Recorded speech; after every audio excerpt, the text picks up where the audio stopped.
Cool. What's up? So I'm John Mark Pero. John Mark is one name, two words, one name. Born and raised in Santa Cruz, California. Grew up around there and then near Yosemite. And then for the last 5 years or so, I've been on an entrepreneurial journey of starting a couple companies, having a couple failures. And I've currently launched and am pursuing and building my company, Levers Health. Levers is a telehealth longevity platform. The goal is to get effective medications and cutting edge protocols to people that want them. We really believe in informed consent and helping people, giving people tools to make their own health better while educating them, while giving them the foundational stuff as well. Because a lot of these tools, a lot of medical protocols and stuff are great, assuming you have the major building blocks in place first. And so our approach is a little bit, we want to do both. And sometimes giving people the medication or giving people one tool is the first domino to fall in their health journey. And then the goal is that we can kind of uplift their entire life with health as the foundation of that. So even the name Levers is meant to imply you have these major levers in your life: diet, sleep, relationships, whatever it may be. And by making tweaks to some of the big and small ones, you impact everything else. And then the goal is like health is the foundation of a life well lived. And then all the other stuff is like, if you're healthy, you're showing up your best in the world, and you're just going to serve more, you just have a better life from that standpoint. So that what I found in launching Levers, it's been 1.5 years now. We're bootstrapped. I really have a passion for serving people and like help, and just like seeing people's lives improve is incredible. And I love being in the health space because my background is not health. My background is engineering and some other things. And just being in the health space is so fun for me and so fascinating for me. And there's a lot of personal resonance with just like who I want to become and how I want to serve. And so that's been really fun for me. Have you ever sat down and done like I'm reading Success Principles by Jack Canfield right now. Have you ever read that book? No. Oh man, can't recommend it enough. Okay. I'm only like a quarter of the way through. Okay. 68 principles. I'm on like 25 right now. And one of the exercises that I've just done is he has you write down your so the first exercise is 9 achievements in your life. You separate your life into 3 sections, and you do 3 achievements for each section. So for me, I'm 32, so I did like 1 to 11, 12 to 21-ish, and then the rest of my life. So for like the 1 to 12, it's like, oh, my first trophy, I won the bike rodeo, Nice. first place, and I have a plaque, and I do whenever I need it. I feel it. It's so good. And then buying a house, having a kid, launching a podcast. Those all made the list. And then the next exercise is get to 100. Okay. Right. List 100 achievements. I'm on 75 right now, and it starts to get kind of difficult. You got to start being like, I learned to tie my shoes, and I got my Eagle Scout is on that list. So anyway, I felt good today. Of one of them. Yeah, I woke up and I didn't get shit-faced drunk. But one of the exercises in there is the guy's big on visualization. So you mentioned like the health aspect and helping people really resonates with your life. When you close your eyes and when you think about the future, do you have a vision for you 20 years down the line? 5 years down the line? How do you chunk your life? How do you visualize the future for yourself, if at all? And what kind of exercises do you do to see that version of yourself so that you can set goals around it? That's awesome. Yeah, it's a really great question. And like starting with the end in mind and like understanding like your path and how it maps there is a really interesting exercise. So I have done a couple future self meditation type things. And then also gathering feedback from people of there's certain little nuggets that people say from here and there that kind of stick with you, and they reinforce what you deeply already know. I call them like signs that you're on the path, or like little like reinforcements. And so for me, I want to be a teacher. I love sharing and teaching and also building. I love building. I've always been a builder. I've been fascinated by large organizations and process. I'm very process and operations heavy, but I love to build. But I ultimately want to teach and help people. And I think my gift and what I will teach is around processes and structure and more sort of logical left brain type things, even though I am creative, but how to build businesses and how to like holistically squeeze the juice out of life, right? And all these things. And so I envision myself moving in that direction. At this point in my life, I want to build because I feel like I'm in the trenches phase of my life where I'm like building the skills that I will teach. And not that you can't share what you're learning along the way. I think that's super valuable. You don't have to wait till some end goal to teach. But yeah, basically I want to build for the next 10, 15 years. I would like to help others build. And I'm very ADD. I like multiple things. And so being involved in multiple businesses would be fun. And then I want to like share that and teach that. Whatever the form that looks like is going to be great. I'm going to build my own home someday. Like I have a background in like construction and engineering. I have this like view of this like compound in the mountains. I can invite all my friends out and have little retreats and like do all that kind of stuff. But that's kind of how I see my life moving. Yeah, that's awesome. So you mentioned that the last 5 years you've been on the entrepreneurial journey. What was one of the businesses that you had to shut down? What happened? And I want to know, when you finally decided to shut it down, what was your next step? Like what did you do to kind of grieve that business going awry? And how did you, decide that you were going to move to the next thing? Yeah, that's a great question. So I've always known that entrepreneurship was my path, and it took me a little longer. I started my first business when I was 30. I'm about to turn 35 this year. And I always was getting ready, thinking I needed to get more experience before I launched into it. But I launched my first business at 30. I was always fascinated by plants. I was a mechanical engineer. I sought out an indoor climate tech farming company with robots and stuff. And so I had this idea to build this Nespresso machine for plants, essentially. And it's like, there's similar products out there, Aero Garden, Click and Grow. It's basically like an espresso pod for plants. You pop it in, it grows basil, arugula, whatever else. And then I loved green walls. So I wanted to do the on the wall version. Basically, there's all these everyone has a tabletop form factor, and we were going to do an on the wall green wall thing. And it was like, I quit my job. I quit my startup job. I went this was during COVID. I got a pay cut and I was like, wait a minute, I was saving this money to start my own company. I'm just going to start my own company.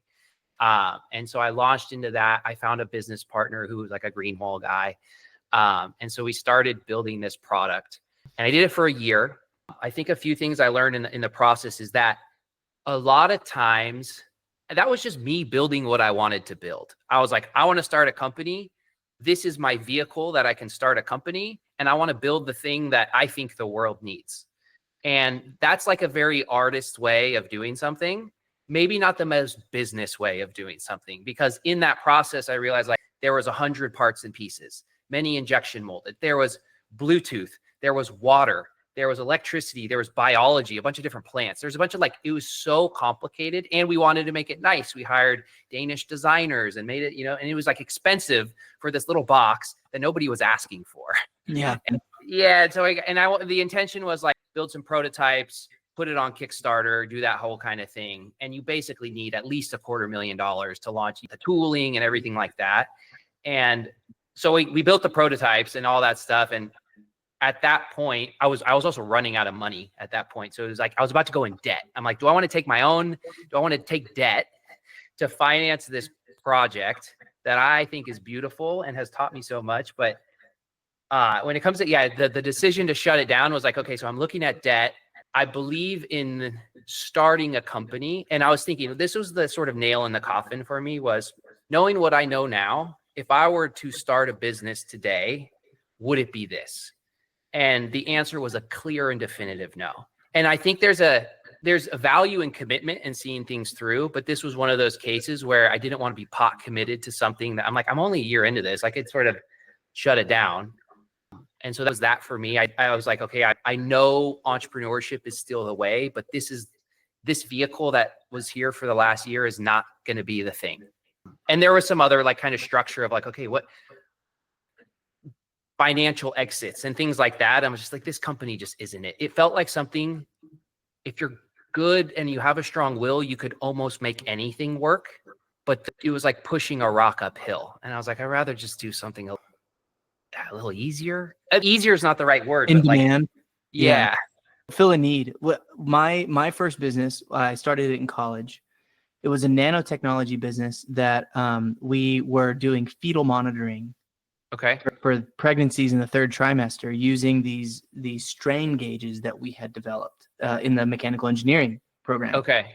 And we got A 4.3. nano strain gauge. Yeah, it was a strain gauge. Okay. So Okay. we put nickel nanostrands and nickel coated carbon fibers inside of different types of silicone. And we found these really good ones that were awesome at, they were going to make it through like 1 million cycles before they started to degrade. And then we were putting them in like glues and just, we were trying everything. You know what it is, right? Just constantly iterating. And while we were doing all this, thankfully, I had an incredible entrepreneur team and like mentorship around me while I was in the school. And they were constantly having me validate.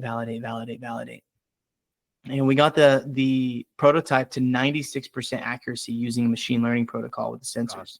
And we went out and asked like 22 pregnant women that we found on campus. We showed them the data. We showed them the demo. Some of them, we had them wear it, and then we had them rate on a scale of 1 to 10 if this was something that they would want. And we asked some of them price. And we were probably like 500 surveys in at that point of all kinds of different things we were testing. And the data that we got. What's it measuring for? Strain, but like what? Peripheral deflection, literally baby kicks. Oh, God. Okay. But what does that tell the mother? If your baby is kicking more than 10 times in an hour, the baby is considered healthy. Okay. If the baby is not kicking more than 10 times in an hour, then you need to do your own non-stress test where you lay on your side, you drink some juice, and you feel for kicks and try to like wake your baby up. Give it some sugar. Yeah, literally. Yeah, give the baby sugar and they'll get active. So the overwhelming feedback was that if it's not perfectly accurate, we don't want it. We trust our own hand more. And so thankfully at that moment, I was like, okay, we're going to shut this thing down. So it wasn't as emotional, but I am emotional. So I became emotional. But yeah, very similar story. It was going to be way too complicated as well to get a final product rolled out the door. It's funny that you mentioned that you had Danish designers because we had a Swedish designer. Oh, I love that. Came Beautiful. and designed. Yeah. We had great like rounded edge. Yeah. Oh, dude. So the company that they ran was it was a pregnancy band called the Blanqui. Okay. BLANQI. And so if anybody's listening to this and they're pregnant, it's a great company. They do really well. I'm curious. So this is a question that I ask all the time, and it typically prompts a good discussion. But you've lived a lot of life, you have a lot of stories. But I'm curious: if you could think of a time that you were really vulnerable? You could be 25, you could be 6 years old, whatever. It doesn't matter. But you just think of the time that you were really having a hard time. If you could go back in time and you could write a little note and slip it into your pocket without you knowing that had some advice on it. How old are you? What are you writing on the note? And what's going on? Dude, I feel like I'm always really vulnerable. I'm learning resilience as I go. Probably around the college time, like maybe high school to college transition. And the reason that time was interesting for me is because I had been I was homeschooled up until high school. And so I was always like kind of like craving this social connection. And I also felt a little bit isolated. Like I wasn't the popular kid. I didn't play sports. I was kind of like, a homeschool kid. And then throughout high school, I kind of was really seeking social validation and like figuring that whole thing out, and even going into college. And so I really optimized for social, like figuring out social things, which I think is super valuable. And like, you should focus on relationships. But I think I played it a little small in terms of professional pursuits and trying things that I really wanted to do. And I think that's the one thing that, again, and I didn't start my first company till I was 30. And I think what I've realized throughout the process is that you're never like, I always wanted to be an entrepreneur, but I delayed it, right? Because I was like focused on social things, and I was having fun. I was partying. I was like, I was in a band in high school, and then like I joined a frat in college, and like all that stuff's amazing, and I think is useful. But I always had these entrepreneurial aspirations that I'd never really acted on because I didn't think I was ready, or I was like kind of like punting on them to like get to a point where I was like more credible, I guess. And so I think the advice and the vulnerability, yeah, call it like college time of like picking a job and like picked a job and moved to San Francisco to just hang out with my friends, drink on the weekends. And I took like a whatever job. It was like a construction engineering job. But I think the advice would be to actually like start doing things and to try. And so if you could like put that on a piece of paper, it's like, don't wait until you're ready. Just literally start the thing that you want to do. And I played it safe for a number of years and I got good experience, but I was always like trying to convince myself I was ready rather than just jumping in. And when I jumped in that first year at age 30 and started that company, I learned more in that 1 year time of actually doing it than in all the years leading up to that. And I think that's when it clicked for me of like, oh, you need to just do the thing. And that will show you everything you need to do. And I went to zero. I lost all my money and I like, slept on a couch and then I like rebuilt and like it all worked out. But you have to do it. Otherwise, you're just not going to know. And so I think that's the piece is like, that's maybe the one thing I would change is like, I wish I started some of this stuff earlier. And I think that's a common, everyone like, I wish I started earlier. But just don't wait to do the thing. You're not going to be ready. I love that. I don't feel like I should have started sooner. Really? Me personally, I think maybe I started a little bit too soon. I had a baby that was like, my wife was pregnant. I was in the very middle of like running this pregnancy startup and I didn't know my ass from my elbow. But thankfully I had a lot of people encouraging me that were way smarter than me. Right. And they were just like, no, like we got this. I had a great board. I didn't even know what really a board was, but just a bunch of really successful entrepreneurs around me. So that's good. Yeah. College age John Mark.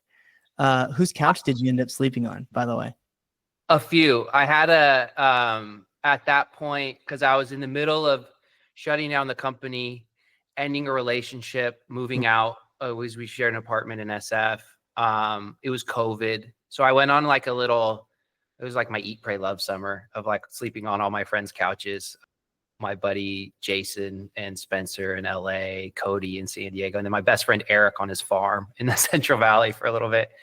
But that was really cool. And it reminded me, going back to that relationships piece of investing in the relationships, I was so grateful to have that support system at that point because you forget that that's really matters. And so that gave me a lot of reassurance in taking more swings. And that whole exercise of trying something, learning a bunch, failing, getting to a kind of low point, restarting that. And then I thrived. I did a consulting gig after that, made more money in 1 year than I'd ever made, and just rebounded. And that whole exercise gave me that confidence. That's like, okay, it will continue to work out if you just keep trying that. And so that was really cool. Yeah. Last question for you. You're in the health space. I'm deeply in the health space, and we've actually had a lot of functional medicine entrepreneurs and doctors on the show. Nice. And I'm curious, right? Like we're seeing a continued, we'll call it visceral hate of insurance and just the medical programs here in America. So now that you've been in this for a year and a half, you've been building the company, you've got your vision. Pull out the crystal ball and tell me what the future of healthcare is going to be in the next 5 years. What are some of the big changes that we should be looking out for? I think macro shifts is going to be towards personalization and agency and ownership. People have a distrust in the medical insurance complex. They have a distrust in the government. They're basically saying, hey, and the food system, they're saying, hey, we've trusted you for so long and you've gotten us sick and poisoned. Yeah. So we need to take it back for ourselves. And the consumer is going to gravitate towards people and agencies and companies that empower that. I think it will shift more cash pay away from the insurance model. And I also think there's a couple tech trends like overlapping here. One is information distribution, social media, for better or worse, because you have like a whole spectrum of health gurus and stuff online and people pushing products and stuff like that. But people have now aware of a bunch of things that they didn't used to be. And then you also have tech tools, AI, and like integrative platforms that take the experts of multiple medical doctors. There's like 60 medical specialties that people pick. And you go to a specialist and they will tell you all about that one thing, but they can't look at you holistically. And so I think the AI tools and getting a bunch of smart doctors together are going to allow people to build clinical models and support systems that evaluate the person as a whole complex individual, and then use that to make really smart data-driven decisions that also meet them based off their personal inclinations and stuff like that. And then given a full picture of their health, a comprehensive view of what their possible options are, I think then the consumer, the person, has choice to say, how am I, okay, knowing what I know now, it's all in front of me, how do I proceed? And there will be a recommendation there, but I think it's gonna empower the person a lot more. It's going to give them ownership of their health data. It's going to give them a much more comprehensive view. And ultimately, I think it's just going to like level up. Like you're going to be able to scale doctors that way too. And I think that's where telehealth is. I think that's where health is headed. I think that's where telehealth is headed. Yeah. And I think there's like, and then plus there's a ton of new like therapeutic protocols as well. But I think all of that, if you think of all the therapeutics, but then also educating people on all the foundational stuff, and how it's all going to tie together, I think we'll see that. But I do think it's going to shift away from just outright trust in your doctor and the medical system. People are going to start evaluating other options, and they're going to go towards the one that they feel, they have trust with. Yeah. And looks at the whole picture. I love it. And there's really great companies doing this. It's pretty cool. John Mark, where can everyone find you? Currently, Instagram is the best. John Mark Pero. That's posting on there. At levers.health is our company. On Instagram. And then, yeah, I'm trying to post a little bit more. It's like a little bit of I need to focus on the business, but I recognize it's important to talk to people, but that's the social side of it. Thanks so much for coming on the show. Love it, man. Eric, really appreciate all of our conversations and the time today. Cheers. This has been the Pulse Ox podcast. Please, if you found this episode valuable, give us a like on Spotify and share it with a friend.